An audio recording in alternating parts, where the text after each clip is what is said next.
Good morning, and thank you for joining me on another episode of the Roundtable Talk Show. I am your host, Sharifah Hardie, and I have a very interesting show for you today.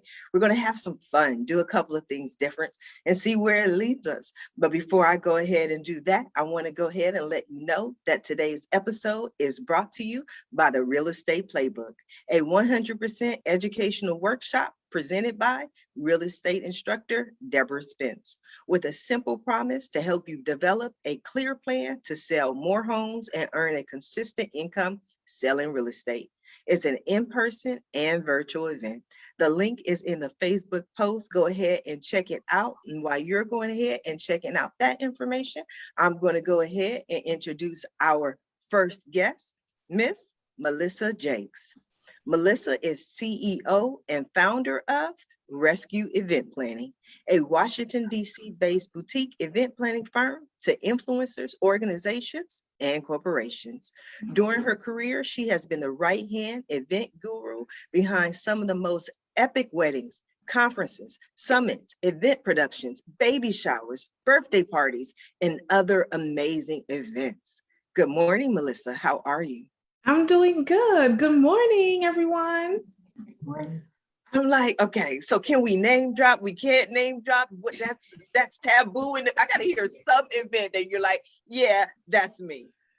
So I work with the Memorial Foundation, and recently we just did an event with one of my sorors, Secretary of HUD, Fudge. So that's one event there. Also, we did one with Jesse Jackson and Roland Martin. So we have a couple of celebs and some really impactful people. Absolutely. Wow. So I didn't already jumped in with the questions before I even allowed you the opportunity to introduce yourself. But I was like, I gotta know. I know.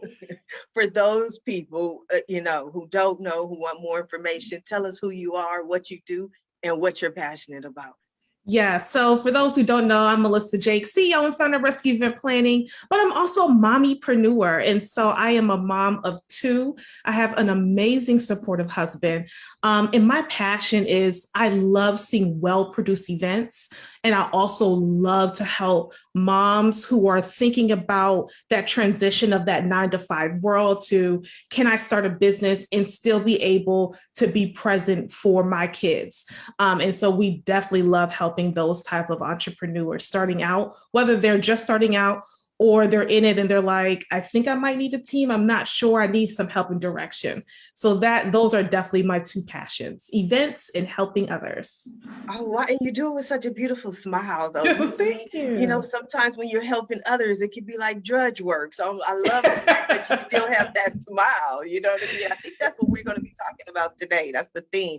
It's just helping people change the world. Now, one of the things that you mentioned is the mompreneur, and that's new. I love that. And I think that's me. I hear the solopreneur, entrepreneur, but it's like the mompreneur. I think that's a whole new level.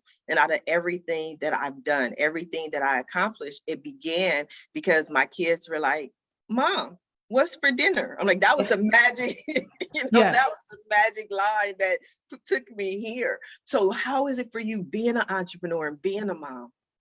Yeah, so it's really, that's what made me start heading in that direction. By trade, I have my bachelor's from Morgan State University, my master's from Howard in social work. And I really was looking for balance because if you're from the DMV area, traffic is atrocious. And so trying to get back home, I was being a great mom. I was providing a shelter. I was providing food, but I wasn't really getting to see my daughter. It was like, what? She took her first step. She's walking, she's talking, she's crawling.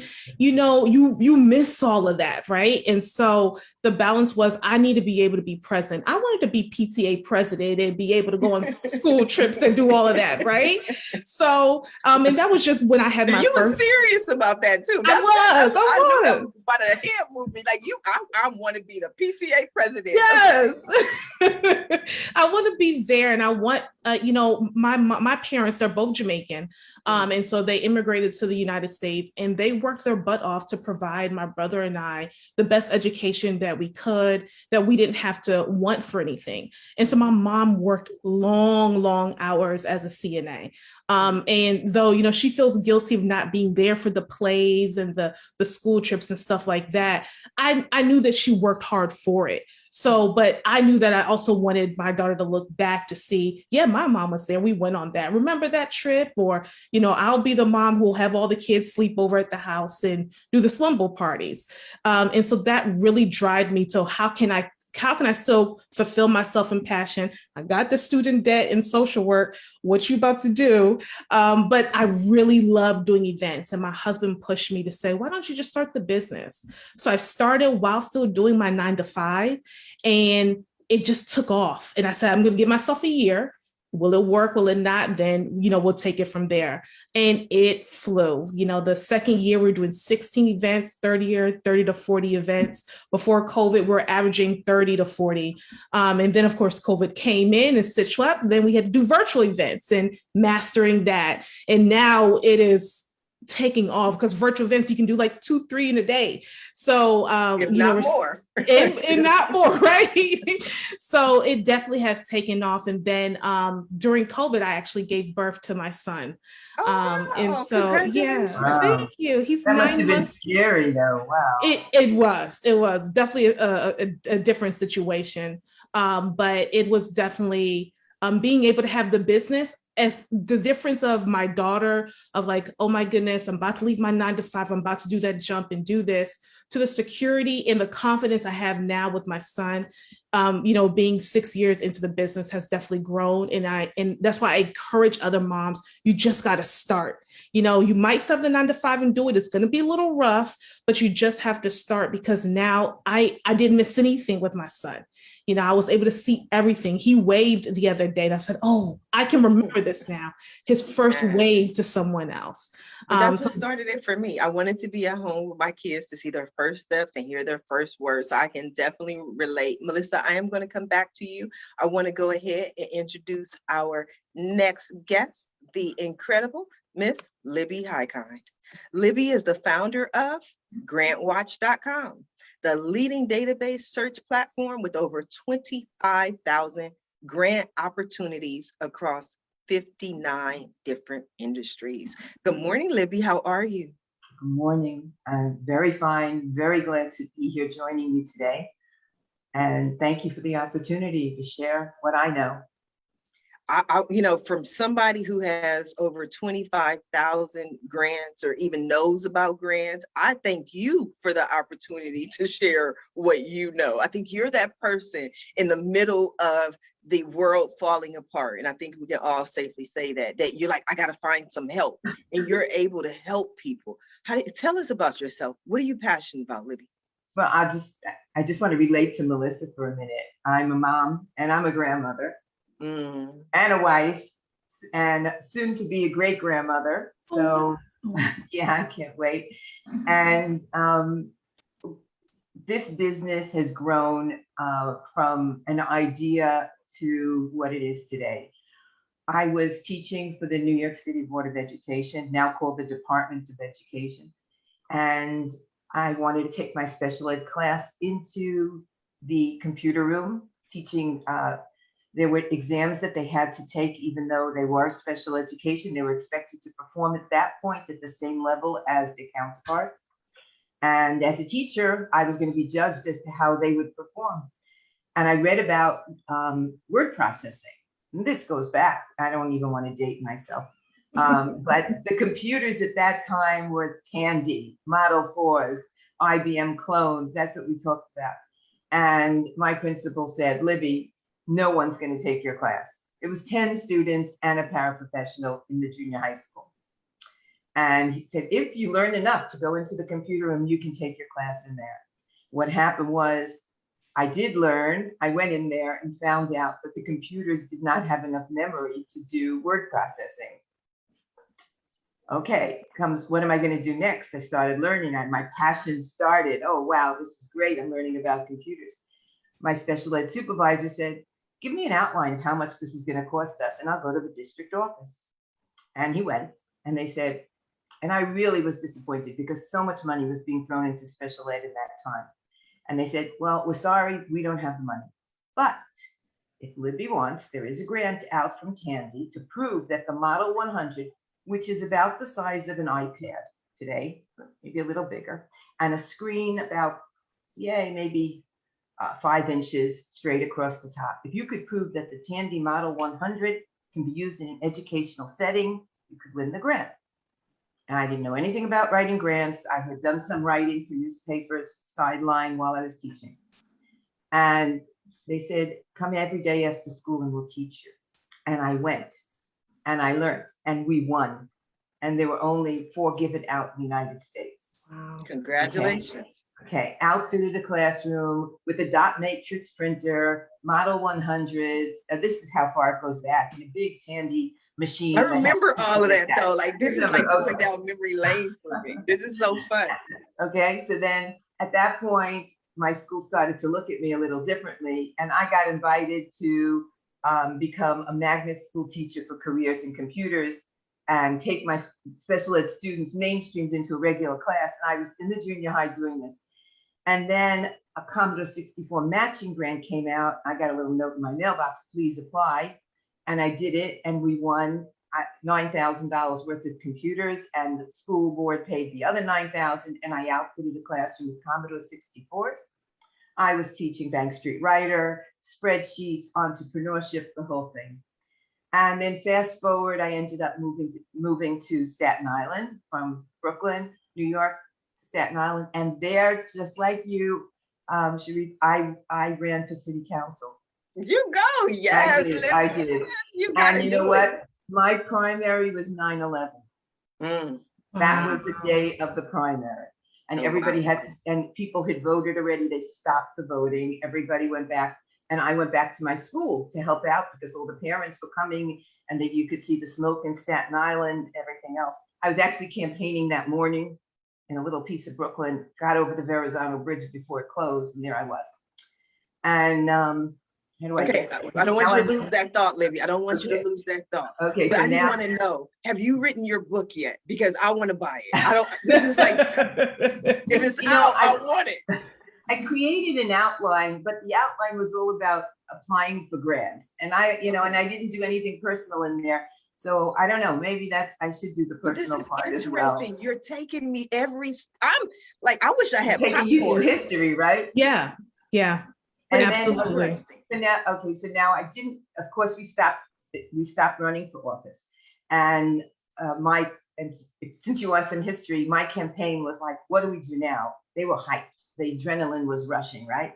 And so they went and called all the restaurants in Staten Island and loaded up 6 vans filled with supplies, medical supplies, and food. And they came in one day and 3 of my staff members are wearing white shirts that say Libby's Angels. I was like, Lord. That is cool. It was like unbelievable. And then we went over on the Staten Island ferry. Nobody else was on the ferry except for my staff and the National Guard. Oh, wow. And then the driver of the ferry said, come upstairs, we want to let you drive it. And I'm like, what? And I didn't park it. I just held the wheel. Okay, so we get over there and they put us, if you look at the pictures, it's on one of my social media pages. There's a bucket brigade and they're pulling down everything. And it's like a mine.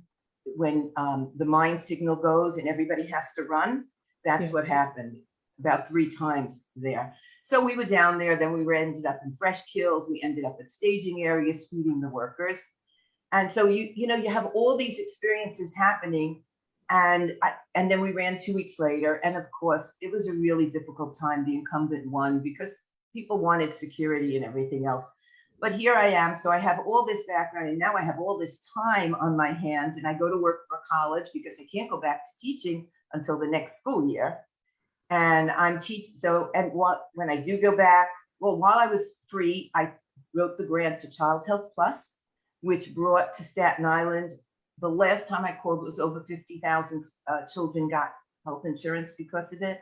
Wow. I worked for Metropolitan College Hospital during that interlude. I was writing grants. So I had my own grant writing business, and I was back in school teaching, and everything was happening for me. And then I retired. I retired from the New York City Department of Education. And while I was working, and when I had my own business, I had a fax newsletter called NYC Grantwatch, because my clients wanted to know what grants are available. So we would fax it out, because the computer, it wasn't the time to do global, to create websites at that point, but a global fax was working. When I retired, I already knew that what I could do because I had taught computers. So while I couldn't code in PHP and do MySQL, I had the background of what could be, and I knew what I wanted to do for my clients. I'm the same way. I built my first website in 1994. So I've been doing this for a long time. I wish I would have purchased a whole bunch of one-word domains in 1994. But aside from that, so I can completely relate. I wanted to ask Melissa a question. When you hear Libby speak about her journey, does that remind you of certain aspects along the way where you're like, yeah, that was a major step in getting to where I am now? Yeah, I mean, absolutely. Just hearing that nothing stopped her. And I think that's important for those to understand that, 9/11 happened and that pivot changed for you guys to help the community. And even though you didn't win, it still was an impactful story that I'm sure the community still looks, because clearly, from that instance, now look where you are, where you're able to help thousands of people how to apply for grants, how to become a grant writer. Like, that is major. One, a lot of grant writers get paid some big funds to write grants. And two, winning grants can really change someone's life and perspective. And so that is that, one, that's a motivator for me, Libby, because, seeing what you have done and look where you are now, years later, it's definitely possible. And I can't wait to see where in 30, 40 years, where my business could be. Well, I was public speaking because of running for office. I was doing press conferences. Yeah. So this is wonderful, especially because we can Zoom and I don't have to get in a car and go someplace. But the public speaking is something that just became part of me because of it. So everything you do in life is going to build on the next thing. Yeah. And when we opened Grantwatch, we started as NYC Grantwatch. Then we went to New York State.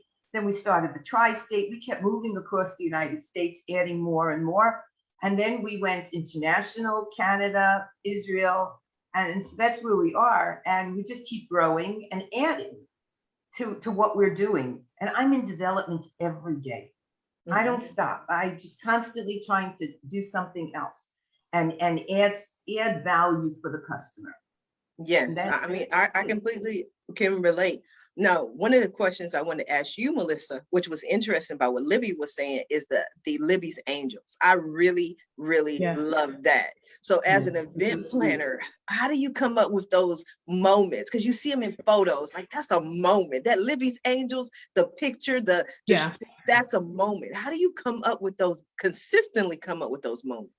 Yeah, it's sometimes it hits me in the shower. It hits me driving. So even last night, I dreamt something and I woke up and called my brother. I said, I got something for you. It is. I do that though. Yeah. With my marketing ideas at 3 a.m. I don't know why. Right. My brain doesn't stop. I have to get up sometimes in the middle of the night and just go to the computer and start whatever it is. Right. And then my husband's passing my office and he's like, what are you doing up? Like tomorrow's going to be difficult, but it just happens. I have to get it down before I forget. Absolutely. Absolutely. So it comes to me, and just brainstorming and thinking through and just like really hearing the person's story. And as they're talking more, then it's like, oh, I know what direction we should be going in for an event for them. No, I had a question. What you're going to find? Oh, I'm sorry. Go ahead. No, Libby, go ahead. Okay, Melissa, what you're going to find is the point where I'm at now. There's going to be a point where your creativity it just keeps oozing out of you, right? and you just get tired of being the only creative person in the business, okay? And then you start with the human resources and you start interviewing and finding those people. And I'm very privileged to have that now. Those people that say, Libby, I think we should do this. Yes. I have an idea. I'm going to make the promo look like this and that. And you can see that we advertised out today. And that was somebody that we hired. And the whole staff was in on it. And move this way, that way. And I just took a step back finally and said, go ahead. I'm getting off. You guys have it.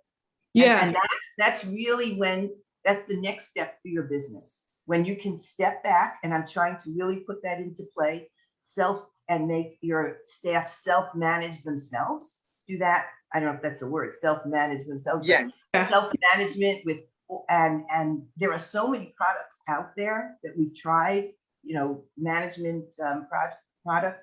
And I think the best thing is Google. A Google Doc where everybody has access and everybody checks off what they do. And so you don't end up putting, a square peg in a round hole. You just create it for yourself. And that's when you take off, because 6 years of doing it alone and, being the creative person, now pull some other creative people in. Yes, it makes your life that much easier. But right. With event planning, I love the aspect of rescue events. To me, that seems to imply something somewhere went wrong. Somebody needed help. Somebody dropped some kind of ball. And Melissa's like, don't worry, I got you. Is that the idea? So let me tell you the truth on this. And I tell everyone the truth. Yes. Rescue was an acronym. I love acronyms. So rescue meant reassuring excellent services with critically unique eyes. This is before I knew about branding. Girl, that title's too long. What are you doing? Right? And the domain would be unbelievable. Right. I started LLC. I did my EIN. I was like, yes, I love my acronym. And so as I started getting new clients, they're like, you actually did rescue me. And I'm like, yes. Yeah. Okay. And then everyone took it on like you rescued me. And that's where my clients said, you know what?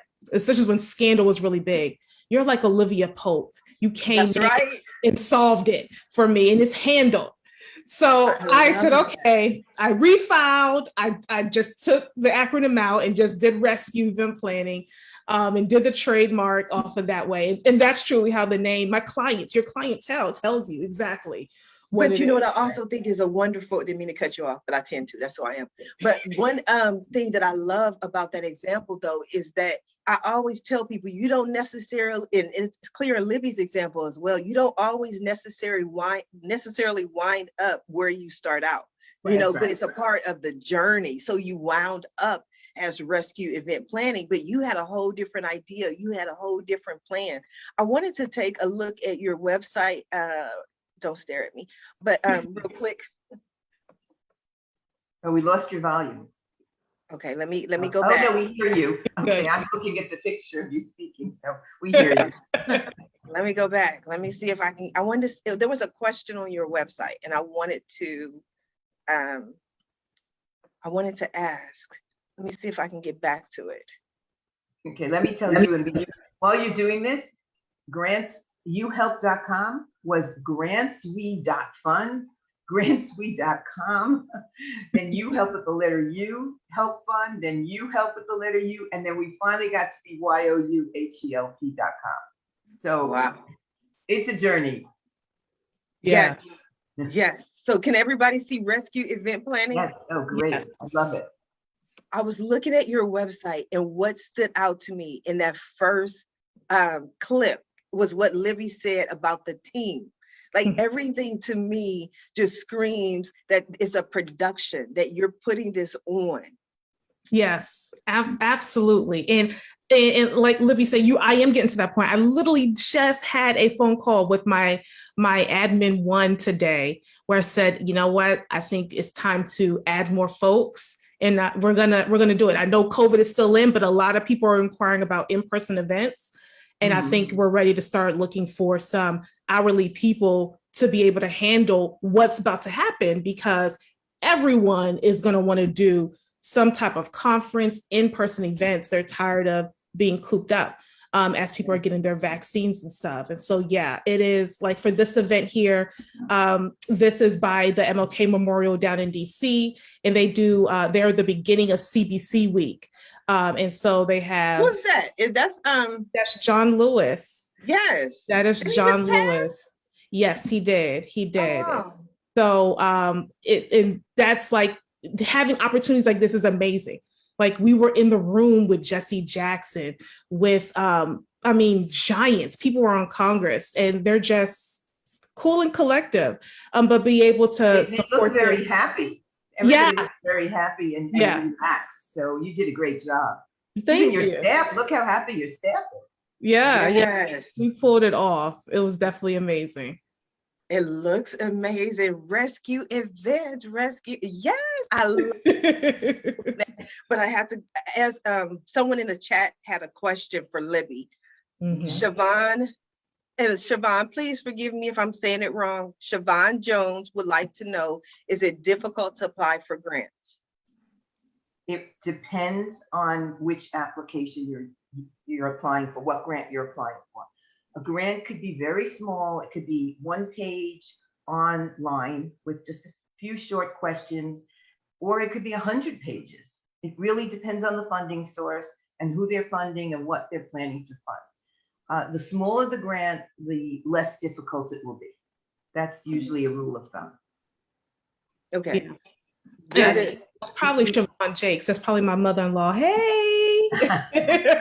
Oh, you know what? I said Jones. I apologize. Mama, I'm sorry. Forgive me. I'm sorry. I'm 45.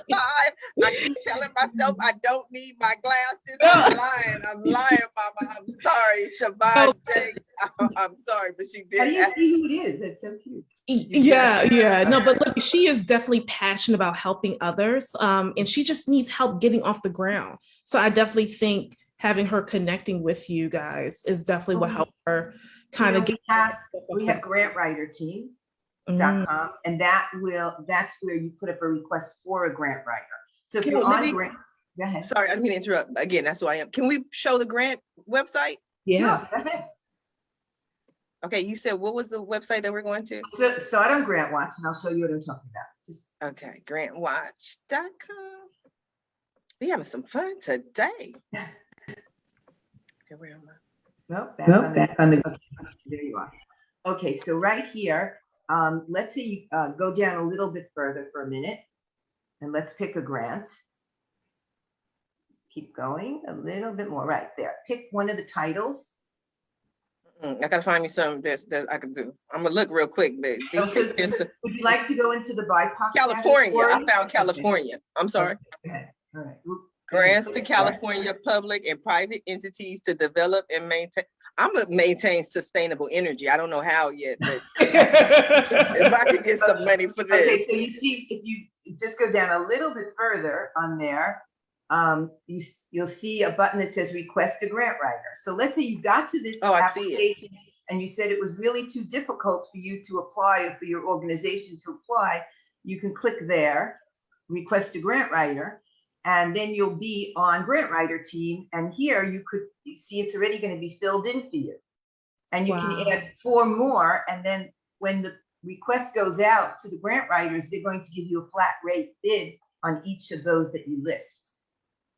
So we connected. So while I have different corporations, we've connected them to work together so that you get help. And there are times when people put up a request for a grant writer and they really don't need one. They're just like so nervous about the whole thing. And I like to recommend that the first grant you write yourself, unless it's something very important to your organization. If you really must receive it, if you really feel strongly about it, then get a grant writer. But when you write one yourself, you start to gather all the information you need to write a grant. And that takes time.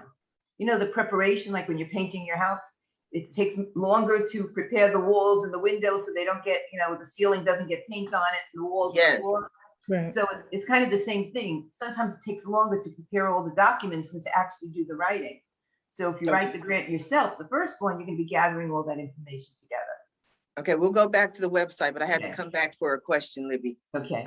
Now, I don't know if it's just me.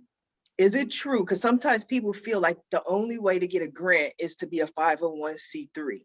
That seems to be like just a general thought. Like people's just like, well, I need some money. I need some help. I got to go create a 501c3. I'm like, well, you can still be a for-profit corporation, but I love to hear your thoughts on that, Libby. Okay, well, it really depends what you're going to do. And if you want to accept donations as well, you definitely need to be a 501c3 or some number like it, because there are a few different positions right now that you can take. However, there are grants for small businesses and there are grants for individuals, not always what you're looking for. And sometimes you're going to have to spin it your way. If you go back to Grantwatch for a minute, you'll see how we can get there. And let me take you back to Grantwatch. Okay, so right there, you see these 4 gray boxes right under the search right there. One says grants. Okay, so there, go ahead and go over to the right, grants for small businesses. You can go right there. And then you can choose your category and your state. So pick geographic focus, you're in California. Just go down, well, not United States, go, unless you want it for the United States, but you can go down to California. Just move down. I'm not even sure how to go down. How you go down on this? I don't know, it could be just the way there it is. Okay. Thank God for the touch screen. Oh my God, to use the touch screen. All right, okay. And then you might want to choose, we have a new category called BIPOC. We added that. Okay, and you might want to choose also business, but leave it at that for right now. That's just one way to go. Okay. And but see, this would be me, Libby. I'm a select all kind of girl. Like, okay, go ahead. Go ahead and then click search. There you go. It's 209 grants found for California for small business. Okay. And what's going to happen is that every day from Sunday through Thursday, we add new grants. Libby, can I ask the grant specialist online a question? Yeah, that's my staff. Go ahead. I hope they're watching. Let's see. I know, this is the true test, staff, the true test. I hope you're watching. Okay. But even give y'all a real question is. Okay. What are you going to ask? This is a business question. I need to know how long does it take? Let's see if they're going to give you a standard answer. After grant. See the money after the grant is approved. Well, that really has to do with the funding source. So let's see what they answer you. I just want to know. I just want to talk to somebody. I'm lonely. Okay.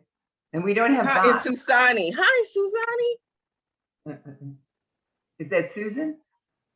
Okay. He said Susan or Susan T. Susan I. Susan L. Susan L. Oh, okay. Hi, welcome to our live chat. Thank you, Susan L. This is great. This is so great. I have nothing. This is what I do with my life. Like this is fun. Well, just do it in the middle of the night because it's only open 9 to 6. So. She said, yes, it is me. Hello. Please put money, Susan. What did you write? I can't see. I'm asking the same question. She's about to answer my remote. You know, fun, Susan. Like, bye. You done ruined my whole experiment. What did she say?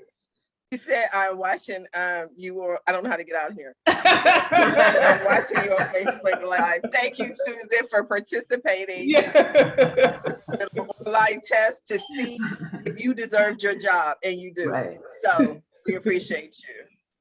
Well, so we were, okay, so we're talking about business grants, right? Yeah. Yes. Okay, so before COVID, there were less grants for small businesses. Mm-hmm. And since COVID, we've seen an increase in grants, and there are grants. There's a category called COVID also, but you can check all categories. Everything. So that's great. Everything. And then you have the SBA with the federal government. You have now you have the shuttered venue grant that's out there. Mm-hmm. So the movie theaters, the entertainment industry that were closed. You have the PPP. The payroll protection, and you have the idol. So there's a lot of different things come there. And I think more is going to come out as well from the federal government. Yeah, absolutely. So like we won the Comcast Rise, I think it's called On the Next Level or Rise or something like that, where they will do a 90-day commercial for us locally or whatnot. Wow. Yeah. So I don't know, like things like that. Does that pop up on your site? Those type of like, I know Hennessy was doing one, Comcast. Oh, after especially a lot of things with George Floyd and with COVID, a lot of things started coming for more small businesses of those who are of color.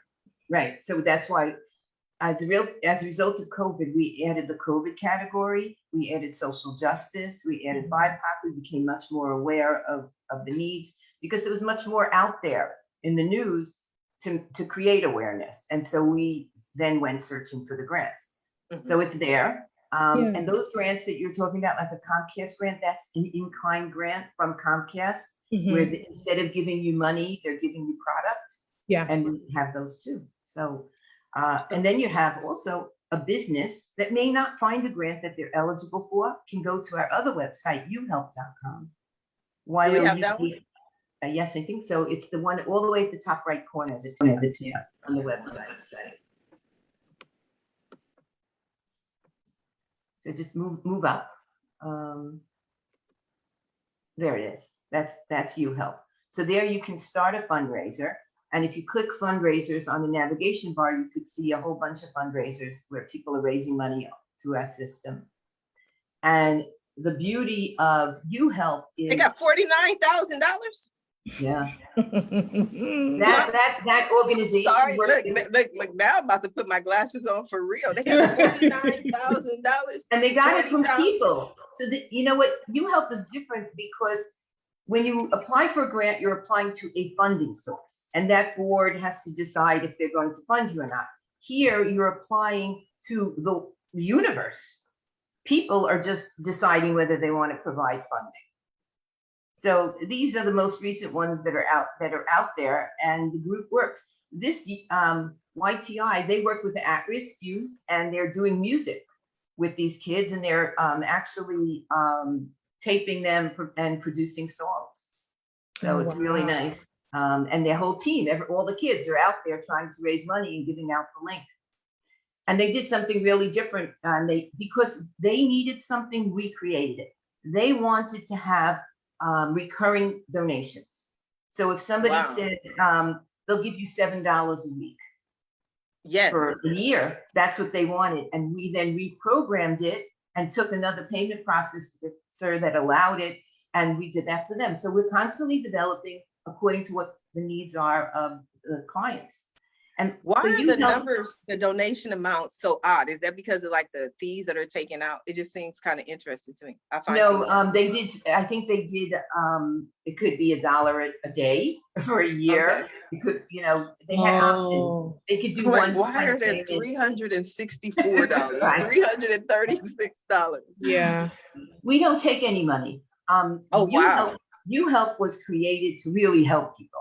So what we did was we set up, if you click the donate, if you move down a little bit and you just go down further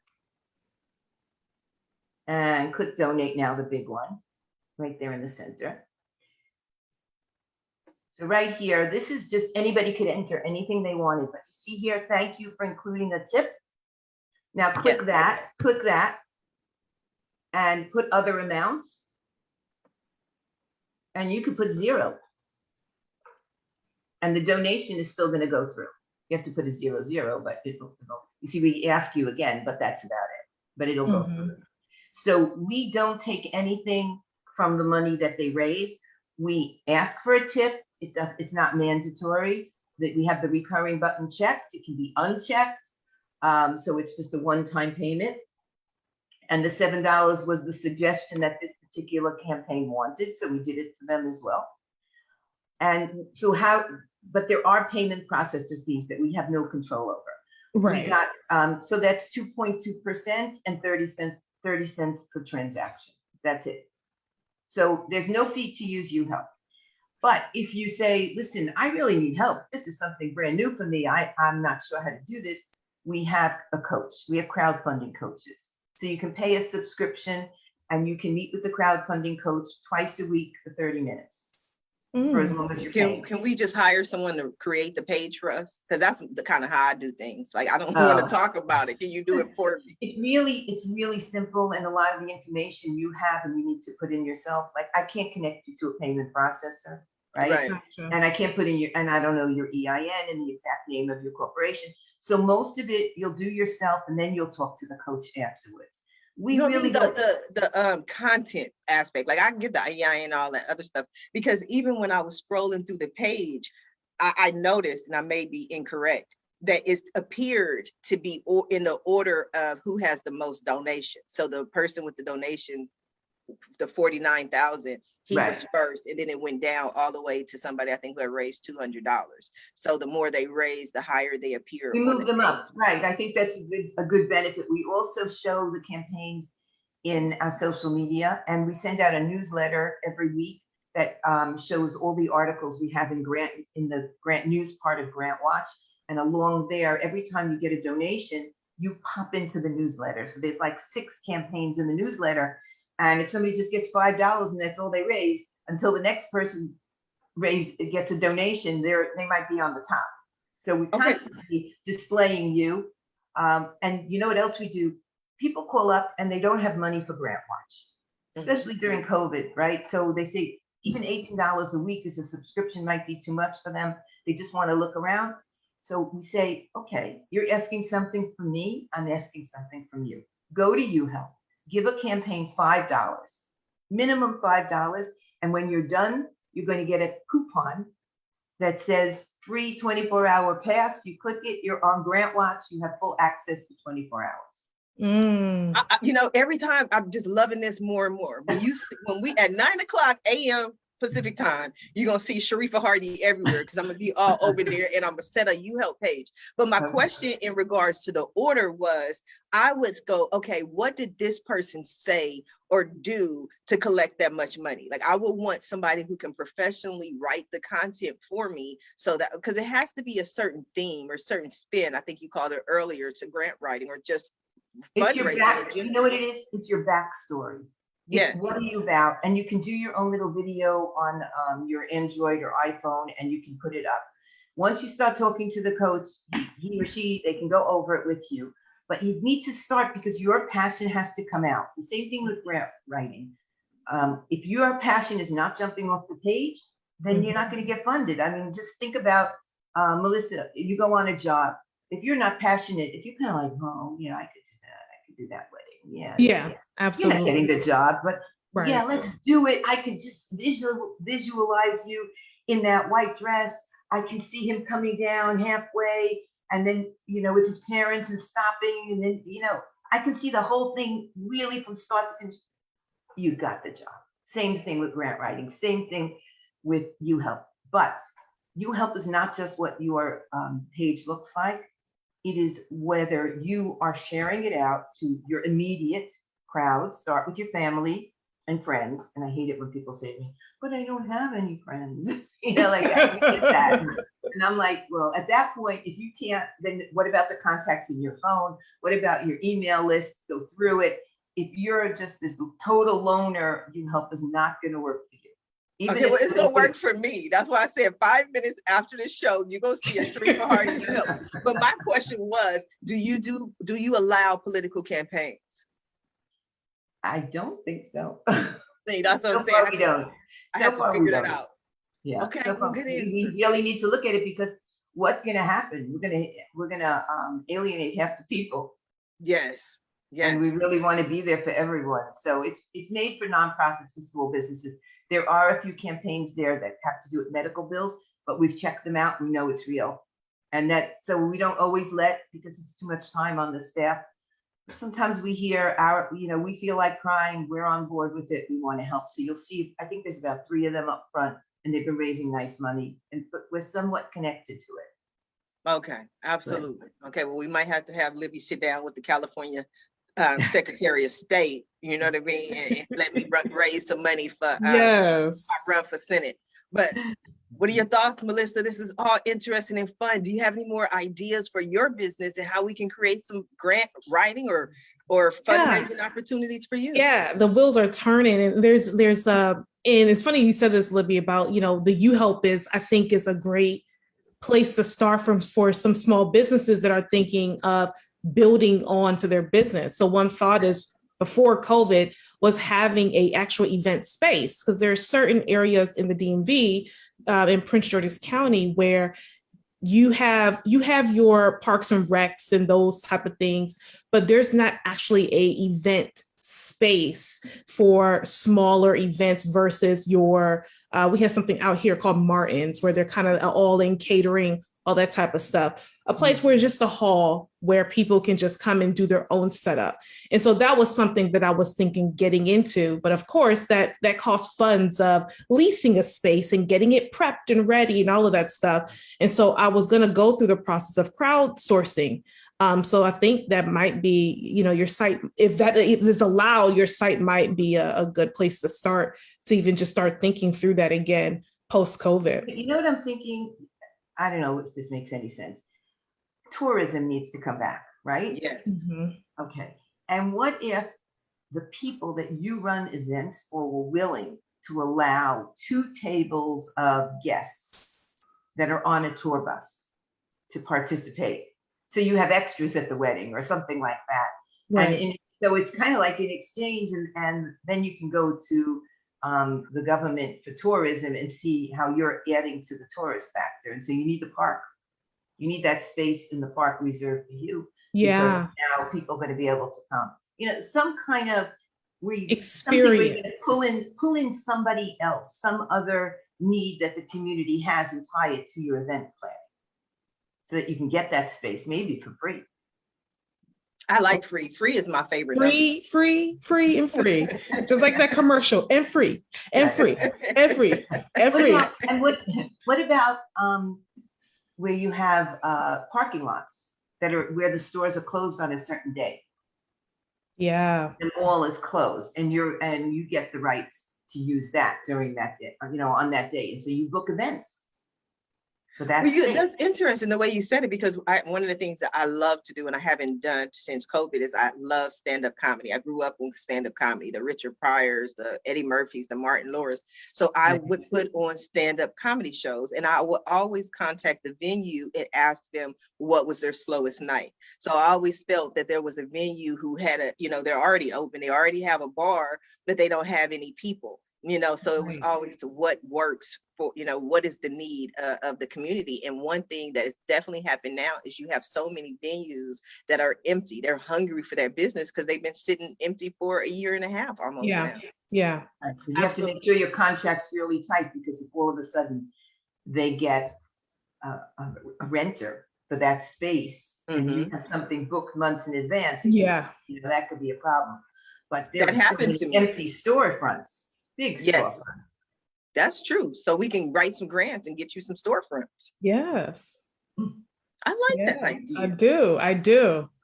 And sometimes it's not just a grant. Sometimes it's just going in and networking and saying, listen, like you said, the bar is empty on that night, right? You're paying rent anyway. You have the electricity. Even if the lights are closed, the refrigeration is going. So by adding me into that night, I book it, and now you have a much less expensive space. Yes. Okay, so Libby, do you do any negotiations anymore? Like, all I want to do is be, look, talk to Libby. Libby can figure. Libby is gonna be my new person I send on them. Like, do you negotiate anymore, Libby? Can you negotiate for me? Where you go? Who do you want to negotiate with? You know what? I want a venue I just became the president of the Black Chamber of Commerce. Tonight is the very first mixer. I'm so excited. I have about 30 people who have RSVP for this mixer, and it's via Zoom. But they keep pushing. Now everybody wants in person. So I have to find me a venue for May to have an in-person mixer somewhere in the city of Long Beach. And I'm like, I'll get to that. But maybe, Libby has some ideas on how I can negotiate this. Is the Queen, we were on a ship in Long Beach. The Queen Mary. The Is Queen it still Mary. there? Yes, it still there? is. Well, Call the maybe. Queen. Oh, I like the way Libby thinks. What Yeah. about, and what about all the yachts that are docked there? I never thought about that. I mean, See, that's why I wanted to go on there when I was there. They were beautiful, you know. Yeah, and, that's a good idea. maybe somebody's going to be stationary and they just like to have some extra cash because they have to be, you know, moored anyway. So Yeah. we do. And also look on Peerspace. Peerspace is a place where kind of almost what you were thinking about, Libby, where they might be a yoga studio on Sunday and Saturday or something like that, but during the week or so, they don't have that much traction. And that could be a good place to look to see what's out there. You just pay for the cleaning. Exactly. The cleaning, It's almost like Airbnb for event. Yeah. That's a business. Yeah. That's a business. And that would be, I don't know, is there an app for that yet? Yeah. Peerspace. Okay. Okay. You don't want to compete with them. Okay, go ahead. So use that. But Yeah, but when you don't need me to negotiate, you know, you need to think that I'm on your shoulder when you yes. go in. That's it. Yes. You need to just like, no, the word no doesn't exist. Oh, so I Okay? could be a Libby angel, one of Libby's angels. Look, there you go. Hashtag Libby Angel. I like that. I'm gonna need a t-shirt for that too. But oh my God, this has been so interesting, Libby. But I think as a small business owner, what people think about is the funds, the staff. So Right. maybe I don't need the funds for the venue, but if I want to staff up, if I want to grow my company, I want to ask Sharifah to grow the Roundtable Talk Show. I want to go in and look for grants for my small business. And you can on Grantwatch for sure. And what you should think about when you're looking for a grant, let's say you need staff, right? But you're going to run a certain program. Maybe you're going to train women to start, you know, motherhood is the necessity of invention, which we see with Melissa, right?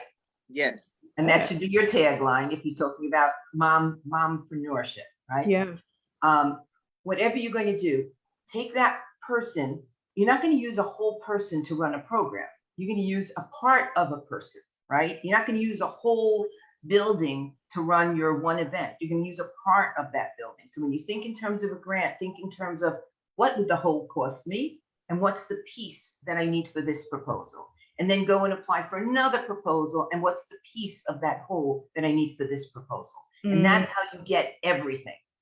You build it up. And then what can I get in kind from that place? Now, if you, let's say you're applying for a grant and it includes the use of a venue, but the venue is going to give you tablecloths. Right.